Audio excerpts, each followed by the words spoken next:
Hi, അപ്പോൾ നമുക്കിന്ന് അമ്പലത്തിൽ പോകാൻ റെഡി ആയാലോ? ഞാൻ ഫസ്റ്റ് തന്നെ ടോണറൊക്കെ ഒന്ന് അപ്ലൈ ചെയ്ത് കൊടുക്കുന്നുണ്ട്. എനിക്ക് ഭയങ്കര ഇഷ്ടമുള്ളൊരു കാര്യമാണ് ഈ ടോണർ അപ്ലൈ ചെയ്യുന്നത്. എന്താണെന്ന് വെച്ചാൽ എനിക്കറിയത്തില്ല. പിന്നെ എൻ്റെ ഫേവറേറ്റ് ഡേഗയുടെ ലിപ് ബാം. ഇത് മോർ ദാൻ 2 ഇയേഴ്സായിട്ട് ഞാൻ യൂസ് ചെയ്യുന്നുണ്ട്. എനിക്ക് ഭയങ്കര ഇഷ്ടമാണ്. പിഗ്മെൻറ്റേഷനൊക്കെ നന്നായിട്ട് കുറയ്ക്കും. പിന്നെ സൺസ്ക്രീൻ. സത്യം പറഞ്ഞാൽ നമ്മൾ വൈകുന്നേരമാണ് അമ്പലത്തിൽ പോകുന്നത്, സന്ധ്യാസമയം. എന്നാലും സൺസ്ക്രീൻ ഒരു മോയ്സ്ചറൈസറായിട്ടൊക്കെ യൂസ് ചെയ്യും ഞാൻ. പിന്നെ ശീലമായിപ്പോയി, പുറത്തെപ്പോഴും പോകുമ്പോൾ സൺസ്ക്രീൻ യൂസ് ചെയ്യുന്ന ശീലമായിപ്പോയത് കൊണ്ട് ഇപ്പോഴും അപ്ലൈ ചെയ്യുന്നു. ഞാൻ എപ്പോഴും യൂസ് ചെയ്യുന്ന പോലെ കഴുത്തിലും മുഖത്തൊക്കെ നന്നായിട്ട് അപ്ലൈ ചെയ്ത് കൊടുക്കുന്നുണ്ട്. പിന്നെ ഞാൻ ഐലൈനർ യൂസ് ചെയ്തു. ഐലൈനർ എഴുതിയാൽ കുറച്ച് ഭംഗിയായിട്ടൊക്കെ ഇരിക്കും. പിന്നെ ഐബ്രോ ഫില്ല് ചെയ്ത് കൊടുത്തു. അത് കഴിഞ്ഞ് ഞങ്ങൾ അമ്പലത്തിലെത്തി. അമ്പലത്തിൽ ഉത്സവമാണ്. ഉത്സവത്തിൻ്റെ സെക്കൻഡ് ഡേ ആണ്. അധികം വലിയ തിരക്കൊന്നും ഇല്ലായിരുന്നു.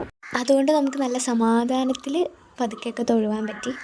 പിന്നെ അമ്പലത്തിൽ നല്ല ലൈറ്റ്സൊക്കെ ഇട്ടിട്ടുണ്ടായിരുന്നു. അതൊക്കെ കുറച്ച് നേരം കണ്ടു നിന്നു.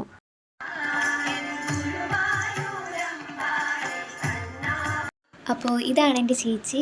ഇന്നത്തെ വീഡിയോ എല്ലാവർക്കും ഇഷ്ടപ്പെട്ടെന്ന് വിചാരിക്കുന്നു. Thank you.